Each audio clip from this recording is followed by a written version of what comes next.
Um dos grandes avanços da ciência foi o desenvolvimento de vacinas. As vacinas, assim como o saneamento básico, modificaram a nossa qualidade e expectativa de vida.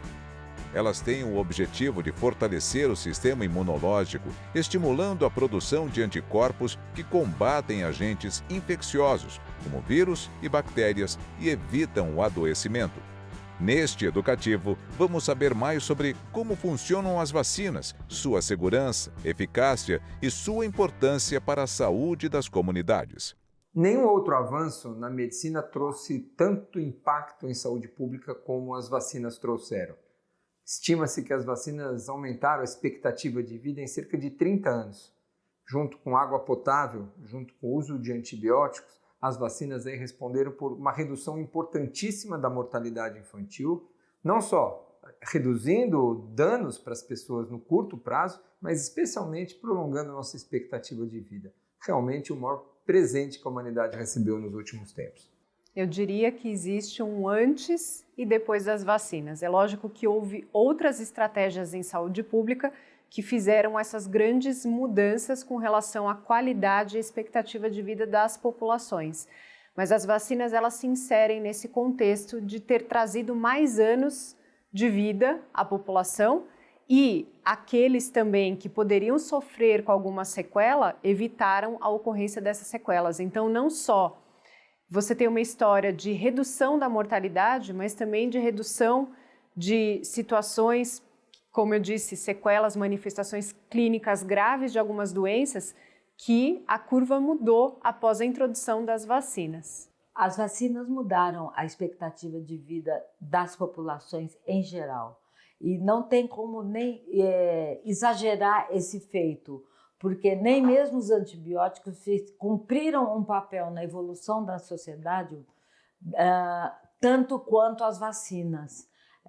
O papel que elas cumpriram, tanto na redução de mortalidade, quanto da morbidade, quanto do desenvolvimento populacional, não tem medidas. Vacinas são produtos biológicos que estimulam a defesa do corpo contra alguns micro-organismos, vírus e bactérias que provocam doenças. Podem ser produzidas a partir de micro-organismos enfraquecidos, mortos ou a partir de alguns de seus derivados. Bem, cada vacina tem uma plataforma diferente, mas todas elas passam por estudos pré-clínicos, depois estudos de fase 1, fase 2, fase 3, e aí ela é submetida a um licenciamento. Essa parte de estudo, seja qual for a plataforma, e vai sendo feito o ajuste, né, de dosagem, qual é o esquema melhor, número de doses e avaliação de segurança durante todo esse processo. Existem vários tipos de vacinas. Existem várias formas de nós produzirmos vacinas. A partir do próprio micro-organismo, que nós chamamos vacinas com vírus ou bactérias inteiras, com fragmentos delas, então nós vamos poder fazer às vezes vacina produzir com fragmentos, com pedacinhos do vírus ou da bactéria, e às vezes utilizando outros micro-organismos que podem sintetizar essas proteínas. Partículas semelhantes a vírus, vacinas por engenharia genética, vacinas de material genético com DNA ou com RNA, ou seja, as maneiras de se produzir vacinas são muito diversas e vai se destinar cada tipo de plataforma numa determinada doença específica para proteção contra uma determinada doença. Vale reforçar os tipos de vacinas existentes. Vacinas atenuadas, vírus vivo. Contém agentes infecciosos vivos, mas extremamente enfraquecidos. Sua inserção no corpo aciona o sistema imunológico que combate essa pequena infecção induzida e cria a chamada memória imune, protegendo o indivíduo contra essa doença em caso de infecção com carga viral ou bacteriana completa. Em pessoas com o sistema imunológico saudável, reações adversas são extremamente raras e, quando ocorrem, são brandas e de curta duração. Vacinas inativadas. Vacinas inativadas enganam o sistema imune com um agente infeccioso morto ou uma partícula dele. O corpo, ao entender que aquilo representa um perigo real, inicia o combate a esse invasor, resultando num processo semelhante ao das vacinas atenuadas. Vacinas polissacarídicas ou conjugadas. Vacinas polissacarídicas são versões das vacinas inativadas que contêm cápsulas purificadas ou polissacarídeos dos agentes infecciosos. Vacinas de RNA mensageiro. As vacinas de RNA mensageiro são um tipo de imunizante com tecnologia desenvolvida e estudada há mais de 30 anos, que tem o objetivo de proteger pessoas de doenças infecciosas. Assim como as vacinas comuns, o objetivo do RNA mensageiro é criar anticorpos contra um vírus que ameaça a saúde humana. Mas, ao invés de inserir o vírus atenuado ou inativo no organismo de uma pessoa, esse imunizante ensina as células a sintetizarem uma proteína que estimula a resposta imunológica do corpo. Todas as vacinas passam por estudos e testes antes de chegarem ao mercado que garantem sua segurança e eficácia. As vacinas passam por testes clínicos, sim, e eles são divididos em 3 etapas. A fase 1, quando você faz um primeiro estudo com uma pequena quantidade de voluntários, que é para você avaliar se esse produto pode ser um candidato mais adiante, para seguir. Então, você vê a toxicidade e a segurança e se ele provoca imunogenicidade. Você vê isso, mas principalmente a toxicidade. Então, aí você pula para a fase 2, quando você recruta um número bem maior de candidatos, de voluntários, para fazer parte desse mesmo estudo com as mesmas premissas, avaliar segurança, toxicidade e a imunogenicidade, se ele produz ou não a proteção desejada. E a última fase, que é a fase 3, é a fase onde você realmente pega um número enorme, então assim, mais de 1.000 pessoas, mais de 1.000 candidatos podem ser voluntários para participar desse estudo, onde a segurança ela é trabalhada, ela é estudada, ela é monitorada muito de perto para que a gente tenha certeza que o produto que vai para o mercado a partir da fase 3 é um produto seguro. Após as vacinas chegarem ao mercado, elas continuam sendo monitoradas, garantindo sua segurança. Depois que as vacinas são introduzidas no Brasil, nós temos o Ministério da Saúde, que tem toda uma análise contínua da questão da farmacovigilância junto com a agência regulatória, a Anvisa. Então, nós temos aí, essas informações de farmacovigilância são captadas por ambas instituições governamentais. Quando eu falo Ministério da Saúde, eu vou dar um exemplo que todo município tem um grupo dentro da vigilância epidemiológica que recebe essas notificações de eventos adversos, faz as análises e migram para grupos do Estado e depois existem grupos em nível ministerial que avaliam todos esses eventos adversos. É claro que os mais comuns, eles acabam ficando na esfera municipal, mas aqueles mais graves têm uma avaliação de comitê onde sempre estão sendo monitoradas as questões de segurança. Então, vou dar um exemplo.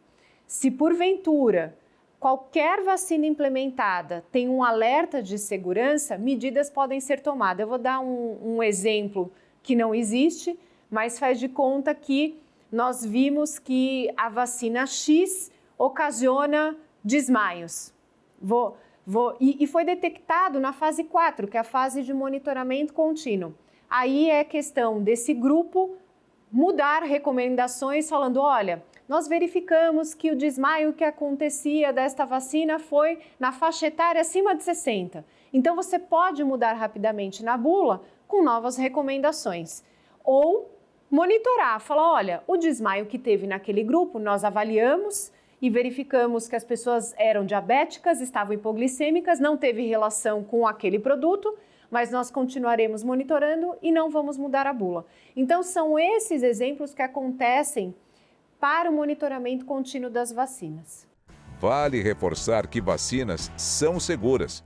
As vacinas, em geral, não causam a doença. Como a gente tem a experiência de ouvir muito falar, eu tomei a vacina da gripe e tive gripe. O que pode acontecer algumas vezes, e a gente sabe que acontece, a pessoa já estava infectada e dentro desse período de incubação, ela recebeu as vacinas inadvertidamente, mas aí desenvolveu gripe. Ou era um outro processo viral que não gripe e que as pessoas se confundem geralmente. Tudo é gripe, mas na verdade nem tudo é gripe quando a gente faz os testes de comprovação. Todas as vacinas, antes de serem aprovadas e colocadas à disposição da população, elas passam por rigorosos testes de aprovação que têm que demonstrar não só a sua eficácia, se elas são realmente eficazes, mas se elas também são seguras. É muito importante entender que a aprovação de uma vacina e a disponibilização dela num programa público qualquer, de qualquer país do mundo,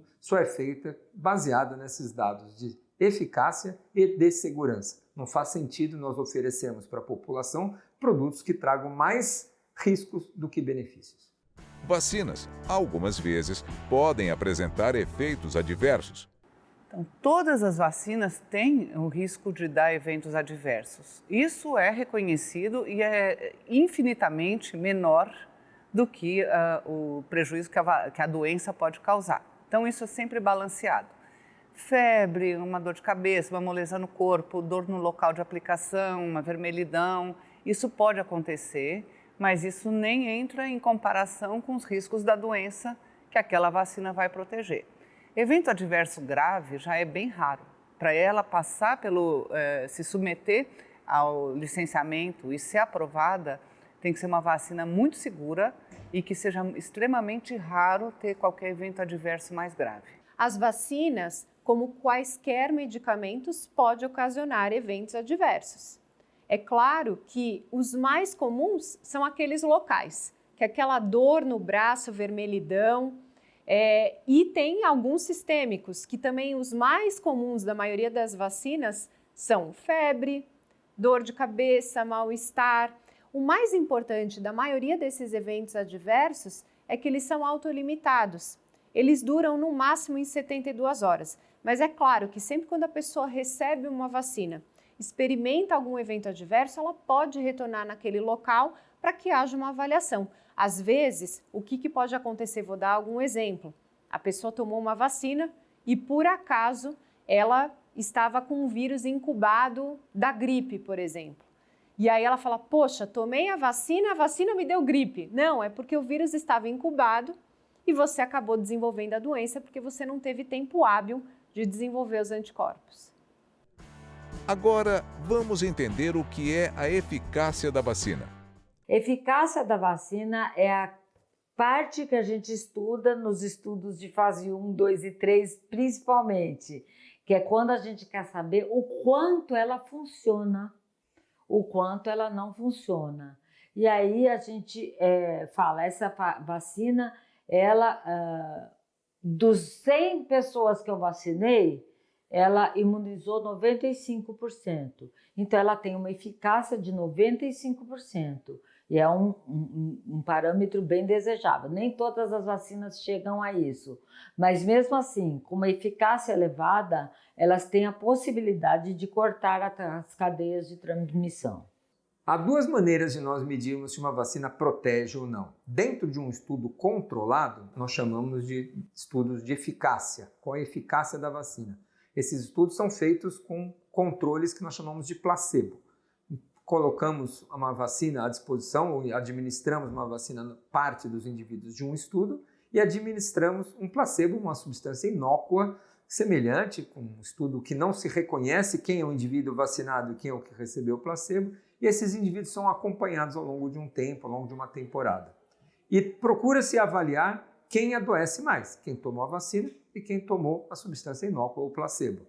E quando a vacina mostra que há mais casos naquele que recebeu vacina do que naquele que não recebeu vacina, recebeu placebo, isso só conseguimos desta forma medir a eficácia da vacina. Se é 70%, se é 80%, se é 90% ou 100% de eficácia. Uma outra maneira de nós medirmos se a vacina realmente funciona são os estudos de efetividade. Aí são os estudos chamados de vida real. Eu apliquei a vacina numa população qualquer, num país qualquer, num estado qualquer e vou avaliar qual foi o impacto dessa introdução. Quando eu tenho um caso de meningite, por exemplo, esse indivíduo foi vacinado ou não. Dos poucos casos que eu tenho, eu consigo determinar se a vacina cumpriu o seu papel protetor.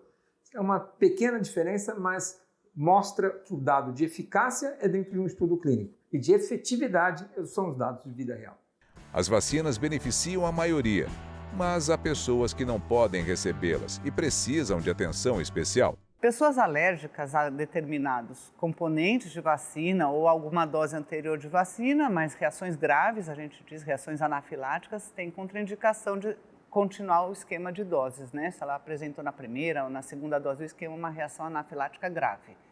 E pessoas imunocomprometidas, gestantes e algumas outras comorbidades existem situações de precaução. O imunocomprometido grave, seja o motivo qual for, doença ou uso de tratamento com imunossupressores, mas que afetem gravemente o seu sistema imunológico, tem contraindicação de qualquer vacina viva. As contraindicações de vacinas existem, especialmente essas vacinas de componentes vivos, onde há uma multiplicação do vírus ou da bactéria que está viva, ela deve ser evitada em algumas situações. Por exemplo, gravidez. Por exemplo, indivíduos que têm um imunocomprometimento grave, indivíduos com câncer, indivíduos transplantados. Há situações onde o risco da vacina pode ser maior nessas pessoas que têm um comprometimento do seu sistema imunológico. Então é sempre importante avaliar as vacinas de vírus vivos em populações especiais. De uma maneira geral, na população sem fatores de risco não há nenhuma contraindicação.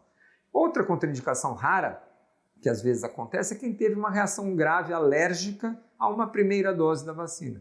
Eu tomei uma vacina de dengue, a primeira dose, e tive uma febre muito alta, uma reação alérgica, tive um edema da minha glote, eu fui parar num pronto-socorro por uma anafilaxia, uma reação alérgica grave, eu não devo receber a segunda dose. Mas são eventos raros, né? Então as contraindicações, na verdade, são poucas, restritas a um grupo de pessoas em algumas vacinas, e que, obviamente, precisam ser avaliados individualmente. Agora, receber uma vacina, ou adiar uma vacina porque está com resfriado, ou com uma cólica, ou porque tem algum outro efeito, isso não é nenhum problema. Não há por que contraindicar a vacina em quem tem sintomas leves. A não ser quadros febris, que a gente aguarda, não é contraindicado, mas a gente adia uma vacinação até estar 48 horas sem febre. Completar o esquema vacinal com as doses indicadas no tempo recomendado é crucial para garantir proteção, pois algumas vacinas exigem reforços ao longo da vida. Então, determinadas vacinas, o que se vê com o tempo é uma queda da imunidade, por exemplo, a vacina contra difteria, tétano e coqueluche. Há uma queda da imunidade, não só do ponto de vista laboratorial, queda do nível de anticorpo, como da eficácia clínica. Então, se estabelece necessidade de fazer doses adicionais e durante toda a vida. Tem vacinas que você faz 1 ou 2 doses e é para a vida. Então, é o tempo que vai dizer. Por exemplo, o HPV, a gente já está agora com 19 anos de acompanhamento. Ninguém sabia se ia precisar futuramente essas crianças, né, criança, adolescente, jovem de 9 a 13, 14 anos que estão sendo vacinados, se quando eles chegassem aí nos seus 20 e poucos, 30 e poucos, estariam protegidos. Nós temos que tomar doses de reforço porque algumas vacinas não conseguem manter a imunidade da pessoa ao longo da vida. Algumas vacinas, elas mantêm essa imunidade ao longo da vida e a pessoa fica para o resto da vida prevenido de determinadas doenças. No caso, e tem outras que não, como é o caso da vacina contra o tétano. Então, a vacina contra o tétano, quando chega perto de 10 anos que você recebeu a dose anterior, você deve se vacinar, porque é uma doença letal que mata se você não tiver cuidado, se você não receber a vacina, e a vacina está ali disponível para toda a população receber suas doses de reforço. Uma dúvida comum é: se eu já tive a doença, devo me vacinar? Se eu já tive a doença, eu preciso me vacinar? Sim, porque eu vou dar um exemplo como a coqueluche. Nem a doença e nem a vacinação dá imunidade permanente.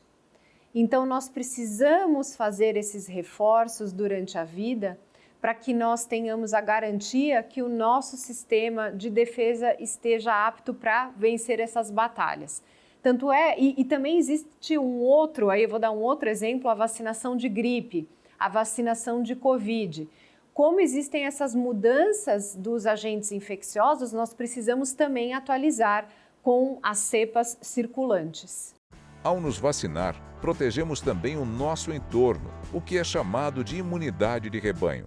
Imunidade de rebanho é quando você tem um percentual muito grande de um determinado grupo, de uma determinada comunidade vacinado, de modo que você não permite a circulação daquele agente. Você interrompe porque ele vai barrar em pessoas vacinadas.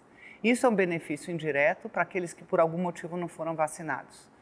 Pode ser um imunocomprometido, por exemplo, uma criança imunocomprometida que estuda numa classe e ela não pode se vacinar com uma vacina viva. Por exemplo, vamos dar de novo o exemplo do sarampo. É muito importante que toda a classe esteja vacinada para que ela não tenha o risco de ser infectada por uma ou outra pessoa não vacinada, sendo que ela tem contraindicação da vacinação. À medida que a gente aumenta o número de vacinados numa população qualquer, a gente reduz o risco de transmissão ou de circulação daquele agente na comunidade, já que as pessoas protegidas, vacinadas, não adoecerão e, portanto, a onda de transmissão, a cadeia de transmissão é quebrada por esses indivíduos que estão protegidos. Isso traz um benefício indireto para aquele que não está vacinado, ou que não pode receber uma vacina, ou que tem contraindicação de receber aquela vacina. Então, se eu vacino 80%, 90%, 95% da população, a circulação daquele agente virtualmente desaparece da comunidade e aquele indivíduo não vacinado, porque algumas pessoas não respondem à vacina ou tem contraindicação, acaba se beneficiando da população ao seu redor vacinada. Então esse efeito é um efeito indireto da proteção causada por altas coberturas vacinais e que nós chamamos de imunidade de rebanho ou proteção coletiva ou individual ou proteção indireta. São os diversos nomes que a gente dá a esse fenômeno. A proteção de pessoas não vacinadas, fruto da grande vacinação no seu entorno. É importante esclarecer se podemos administrar diversas vacinas de maneira simultânea. A aplicação simultânea de diferentes vacinas, como muita gente imagina, não sobrecarrega o nosso sistema imunológico, não traz nenhum malefício. A nossa exposição a substâncias diversas acontece diariamente, numa alimentação, na exposição que a gente tem a poeiras do ambiente, a produtos químicos, virtualmente alimentos que a gente ingere. Então, a administração de pequenas quantidades de proteínas desses micro-organismos bastante purificados, injetados simultaneamente, não traz nenhuma sobrecarga ao nosso sistema imunológico. É claro que a tolerância para 1, 2 ou 3 injeções no mesmo dia pode determinar se você faz 2 ou 3 ou 4 vacinas, mas não há limites para a aplicação de vacinas no mesmo dia. As iniciativas de vacinação e monitoramento têm um impacto positivo direto na qualidade e expectativa de vida da população. E o Brasil é referência em imunização através do PNI, Programa Nacional de Imunizações, que coordena as ações de vacinação no país. O PNI é o nosso Programa Nacional de Imunizações, que foi fundado em 1973 e organizou as ações de imunização no país. Até então a gente tinha campanha para a erradicação da varíola, campanha de controle da tuberculose, campanha de vacinação contra a meningite durante o surto. E aí o PNI organizou as vacinas da rotina e as estratégias de vacinação no país. Isso desde 1973 e foi ficando cada vez mais rebuscado e mais complexo e cada vez com mais vacinas e mais pessoas contempladas nos calendários de vacinação. O PNI é o Programa Nacional de Imunizações. É o programa que centraliza todas as ações do país a respeito de imunização. Ele emite as normas, ele estabelece os novos calendários, ele adquire novas vacinas, amplia esse calendário com estudos e pesquisas. Então, é dentro do PNI que se faz todas essas mudanças que a gente está tendo, que assim, só para ilustrar, a gente, há 40 anos atrás, a gente tinha 5 ou 6 vacinas no calendário de vacinação. Hoje a gente tem 20. Por quê? Porque o PNI foi atrás, foi buscar, foi trazer, contratou pesquisas para comprovar eficácias e foi introduzindo no país de acordo com a epidemiologia das doenças. O PNI coordena o Calendário Nacional de Vacinação do Sistema Único de Saúde, o SUS, que é uma iniciativa abrangente que se destina a garantir a saúde coletiva por meio de imunização eficaz, sendo especialmente projetado para atender às necessidades de diversos grupos da população, dentre eles crianças, adolescentes, adultos, gestantes e idosos. Devemos ficar atentos a esses calendários vacinais. É muito importante estar atento ao calendário de vacinação, porque vacinas salvam vidas. Todas as faixas etárias têm aquelas infecções às quais eles estão mais suscetíveis e que existem vacinas aí gratuitas pelo SUS para todos os brasileiros. As pessoas precisam estar atentas com relação ao calendário vacinal. Primeiro, porque existem aquelas doses de reforço. Segundo, que muitas das vezes aquele grupo que não tinha indicação, às vezes pode virar um grupo com indicação da vacina. Então, eu digo que pelo menos eu sou mais chata, de 6 em 6 meses, está dando uma olhadinha, vale a pena, ou se não, minimamente anual. Estou falando para adulto, para criança, aí você tem que olhar de mês a mês, porque sempre tem alguma vacina aí para ser feita. Além do calendário do Ministério da Saúde, os calendários de especialidades médicas, como o da Sociedade Brasileira de Imunizações, a SBIM, orientam sobre vacinas importantes que não estão disponíveis no SUS. Lembrar que a vacinação hoje é o maior benefício em saúde pública. Não há nada pior do que nós termos uma doença, sermos hospitalizados, ter que tomar medicamentos, antibióticos, ou mesmo vir a falecer por uma doença que poderia ter sido evitada com uma simples vacinação. Não há uma idade sequer onde não haja um calendário, uma recomendação de vacina. Procure se informar. Vacina não é só para criança. Vacinação para os idosos, vacinação para as gestantes, para os adolescentes, para os adultos. Todos nós precisamos e devemos estar com o nosso calendário de vacinação em dia. É só consultar o site do Ministério da Saúde ou da Sociedade Brasileira de Imunizações, onde você vai encontrar esses calendários disponíveis. O Ministério da Saúde também oferece serviços especiais de imunização por meio dos CRIES, Centros de Referência de Imunobiológicos Especiais, que disponibilizam imunobiológicos modernos e de alto custo para uma parcela específica da população brasileira. Os Centros de Referência de Imunobiológicos Especiais são unidades criadas, e aqui nós temos os físicos e os virtuais, para que populações especiais, aí eu digo, são pessoas que tenham alguma comorbidade, estão em algum tratamento específico, estão fora das faixas etárias de vacinas de rotina para as vacinas usuais do PNI, esses grupos eles têm benefícios adicionais com vacinas que não estão nos programas de rotina. Então é importante que, de acordo com aquela comorbidade, doença ou tratamento que a pessoa esteja fazendo, ela saiba que ela tem direitos de vacinas adicionais. É importante informar que todas as vacinas oferecidas pelo SUS são gratuitas e disponíveis para todos os cidadãos brasileiros. Todo brasileiro e todos aqueles que, mesmo não sendo brasileiros e residem aqui, no sentido que estão aqui em território nacional, têm a gratuidade da vacinação. Porque vacina é algo social, não é algo específico dos brasileiros. Eu preciso de altas coberturas vacinais para eu ter o controle dessas doenças infecto-contagiosas. Todos os brasileiros têm direito à vacinação, sem nenhuma exceção, ninguém fica para trás. Isso é o que eu acho de mais bonito no SUS. Embora as vacinas sejam seguras e benéficas, há muita desinformação sobre imunização que compromete a saúde pública. Com relação à globalização, houve também a globalização da desinformação.